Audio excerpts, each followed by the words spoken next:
Bom dia, alunos do 8º ano, tudo bem com vocês? Nós estamos aqui para dar continuidade naquele nosso assunto que nós estudamos na última aula, né? A princípio nós estaremos com esse sistema de vídeos, não tem muita interação, eu sei.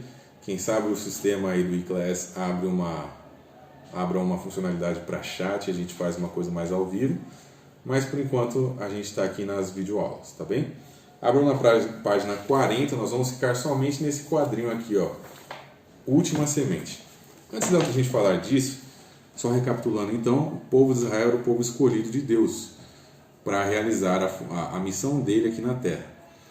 Esse povo, como a gente leu em Deuteronômio capítulo 4, guarda os mandamentos dele e tudo mais. E esse povo também recebeu a promessa de Cristo, promessa de Deus, de que viria o Messias, o Salvador, né? Ou o ungido. Essa promessa não foi dada especificamente ao povo de Israel. Olha que interessante. A primeira profecia messiânica, ou seja, a profecia que fala da vinda do Messias, está lá em Gênesis 3,15, dada lá no Jardim do Éden, lá para Adão e Eva. Era a esperança de salvação da humanidade. O Messias, a vinda do Messias, não é para o povo de Israel. Olha que interessante. É para a humanidade. E esse Messias nasceu de fato dentro do povo de Israel, o povo escolhido por Deus. Não haveria ser diferente, né? Afinal de contas, Deus estava usando o povo para a salvação do mundo e o Salvador da humanidade veio, né, neste povo, que foi Jesus, que nasceu lá em Belém, território de Judá. Ok, porém quando Jesus nasce, prega o Evangelho, né?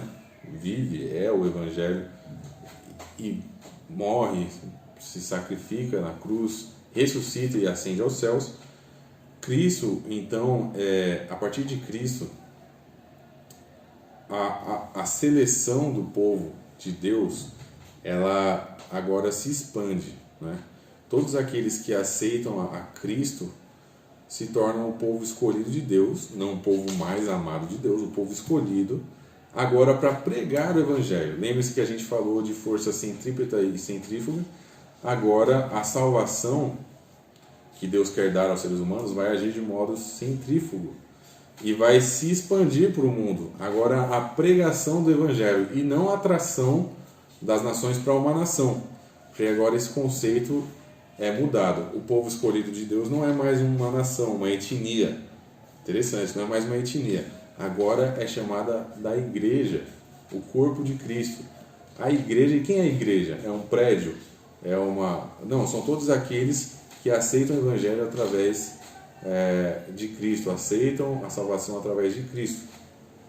Eu quero ler com vocês 1 Pedro, capítulo 2, versos 9 e 10. O contexto é exatamente esse.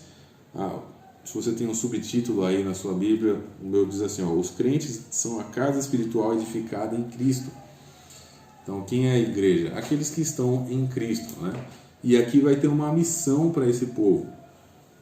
1 Pedro 2, versos 9 e 10 diz assim, vós, porém, sois raça eleita, sacerdócio real, nação santa, povo de propriedade exclusiva de Deus, a fim de proclamardes as virtudes daquele que vos chamou das trevas para a sua maravilhosa luz. Vós, sim, que antes não erais povo, mas agora sois povo de Deus, que não tinhais alcançado misericórdia, mas agora alcançastes misericórdia. Esse verso aqui Pedro falando para os cristãos que são nação santa, sacerdócio real. Isso foi dito lá no Antigo Testamento para o povo de Israel. E agora você percebe nitidamente que esse conceito de eleição está sobre a igreja, sobre aqueles que aceitam a Cristo. E diz aqui ainda assim, né, a fim de proclamar as virtudes. Não só agora de atrair as nações, mas proclamar, pregar. Certo? Esse é o conceito. Ok, agora a gente vai lá para o quadro da página 40, fala da última semente. E diz que Deus sempre teve pessoas especiais, representantes na terra. Você tem a história de Noé, Abraão, povo de Israel, certo? E é chamado de remanescente, ou seja, o restante, aquilo que sobra, né? Agora lá em Apocalipse capítulo 12, é um capítulo bem interessante, né? Apocalipse capítulo 12, vai contar um pouco da queda de Lúcifer lá do céu trazendo algumas linguagens simbólicas, né? Um estudo mais aprofundado em profecias, que não é o caso agora, trazem bastante significado a essas linguagens. Mas no versículo 17 diz o seguinte, e eu vou traduzir algumas dessas linguagens simbólicas, né, para que vocês entendam. Irou-se o dragão contra a mulher, e foi pelejar com os restantes da sua descendência, os que guardam os mandamentos de Deus e têm o testemunho de Jesus. E se pôs em pé sobre a areia do mar. Alguns significados. O dragão aí é Lúcifer, Satanás. Isso está lá no versículo 7. Versículo 9 também. E ele se ira contra a mulher. Resumo breve. Mulher em profecia significa a igreja. Não um prédio, mais uma vez, mas o povo de Deus. Ele se ira contra essa mulher. E ele se ira contra a mulher, mas ele tem uma ira especial. Ele peleja, ele batalha contra o remanescente. O povo especial. Olha que interessante, né? Um povo, o restante da descendência da mulher. Quem é esse remanescente? E aí a gente tem dois elementos desse remanescente. Diz aí, os que guardam o mandamento de Deus e têm o testemunho de Jesus. Tem o testemunho de Jesus. O que quer dizer? Quer dizer o seguinte, que esse povo especial de Deus, vou relembrar de novo lá de Deuteronômio capítulo 4, que diz que o povo de Deus guarda os seus mandamentos.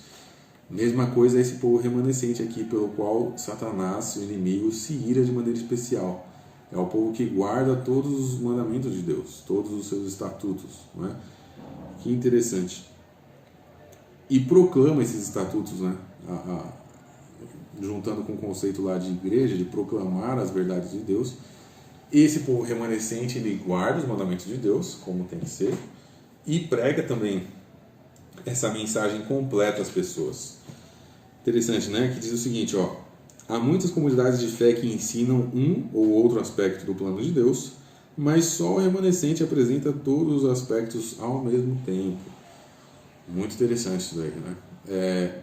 Esse povo remanescente, que mais uma vez tem uma eleição funcional, não é um amor maior, uma predileção, mas eles têm uma responsabilidade.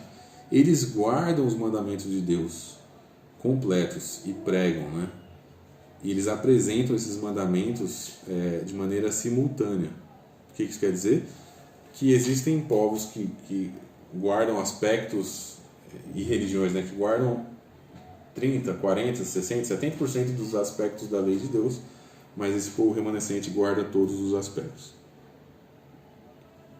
Último parágrafo que eu vou ler aqui, e a gente encerra a nossa aula, diz o seguinte, o fato de um remanescente ter uma missão especial não significa que seja perfeito, pois nem sempre as pessoas vivem de acordo com a verdade que abraçam, mas ninguém pode negar o seu papel no plano de Deus, nosso amoroso Criador e Salvador.